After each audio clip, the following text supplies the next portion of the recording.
Андрей Чикатило, самый известный маньяк СССР. История серийных убийц СССР почти всегда начинается с одного имени – Андрей Чикатило. Он родился в 1936 году в Украинской ССР и вырос в тяжелое послевоенное время. Его детство прошло в атмосфере бедности и страха. Он был слабым и застенчивым ребенком, над которым часто издевались сверстники. Со временем Чикатило получил образование и стал учителем. У него появилась семья, дети, работа. Со стороны он казался обычным человеком.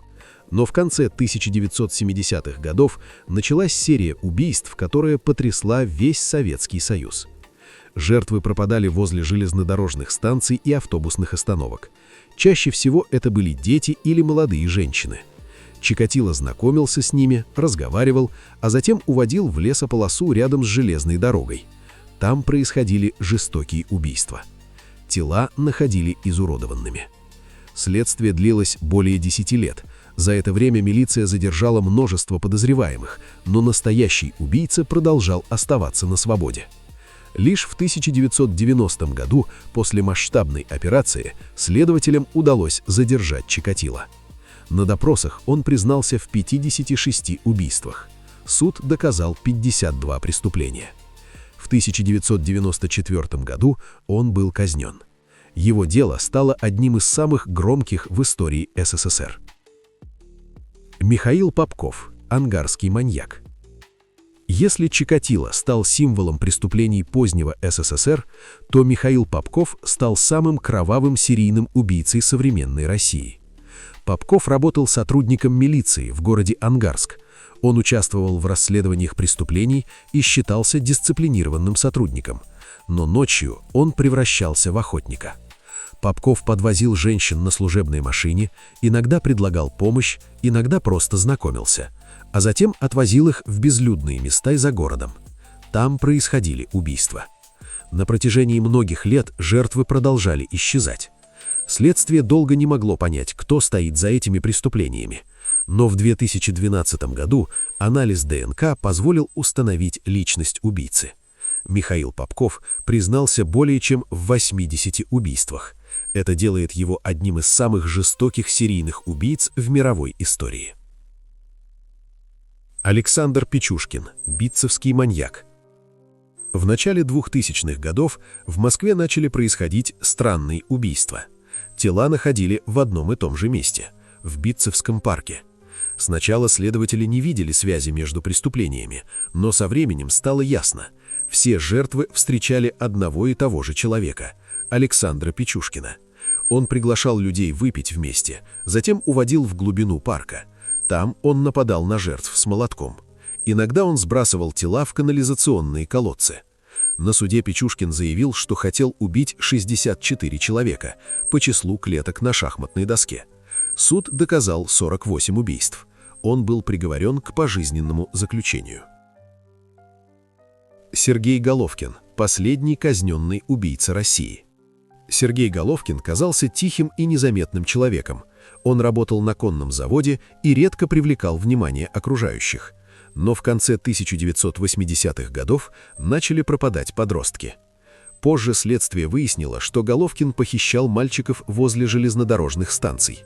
Он отвозил их на свою дачу. Там происходили жестокие преступления. Следствие установило 11 убийств. В 1996 году Сергей Головкин был казнен. Он стал последним человеком, казненным в России.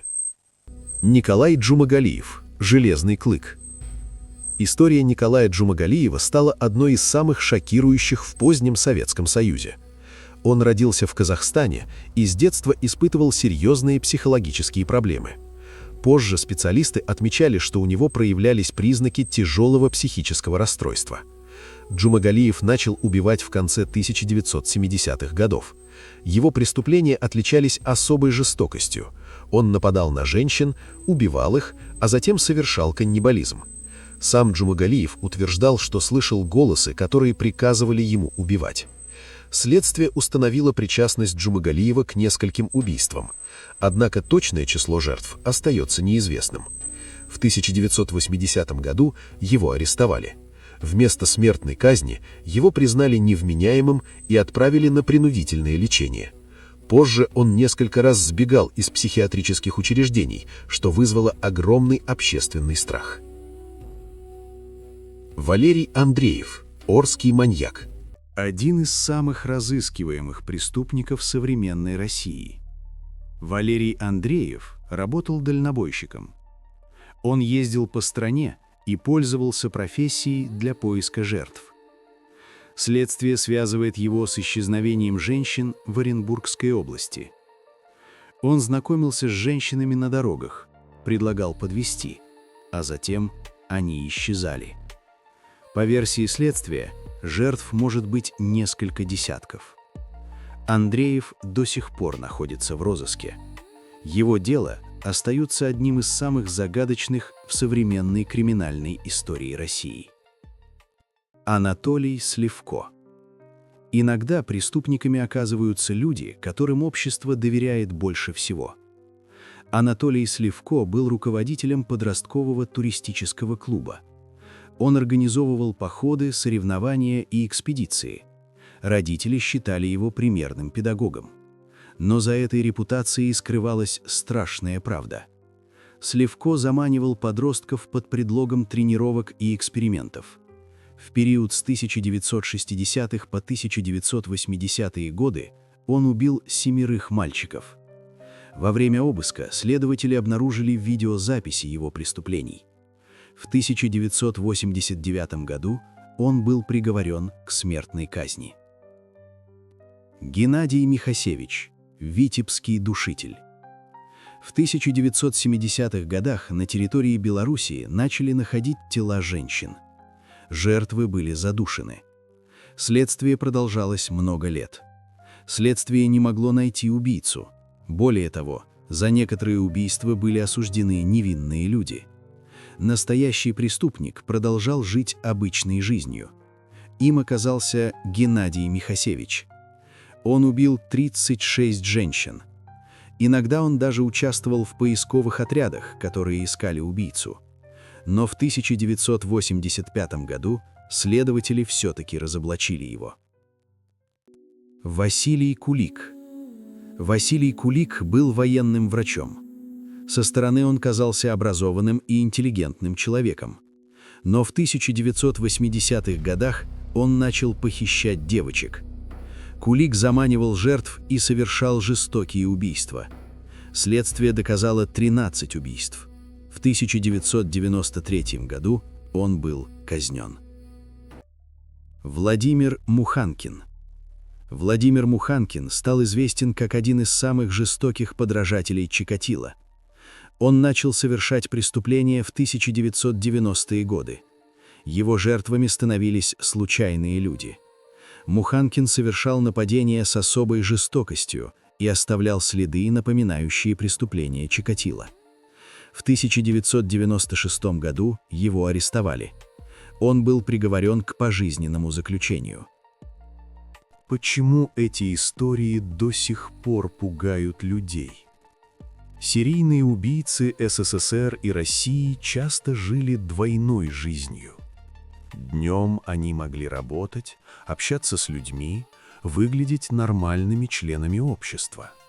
Ночью превращались в охотников. Одной из проблем советской криминалистики было отсутствие современных технологий. Анализ ДНК, поведенческий профиль преступника и цифровые базы данных начали активно использоваться только в конце XX века. Это позволило раскрыть многие преступления, но уже слишком поздно для некоторых жертв. Что объединяет большинство этих убийц? Эксперты выделяют несколько общих черт. Во-первых, почти все они испытывали чувство социальной изоляции. Во-вторых, многие имели проблемы с психическим здоровьем. В-третьих, значительная часть преступников стремилась к контролю над жертвой. Некоторые из них даже признавались, что убийства давали им ощущение власти. Но ни одно объяснение не может оправдать их действия. И последний вопрос. который остается без ответа. Истории маньяков всегда оставляют больше вопросов, чем ответов. Можно ли было предотвратить эти преступления? Можно ли было раньше заметить тревожные признаки? Почему некоторые люди становятся убийцами, а другие нет? На эти вопросы до сих пор нет окончательного ответа. История серийных убийц – это не только история жестокости. Это история общества, страха, ошибок расследования и человеческой психики. Большинство этих убийц выглядели как обычные люди. Они жили рядом с нами, работали, улыбались, разговаривали с соседями.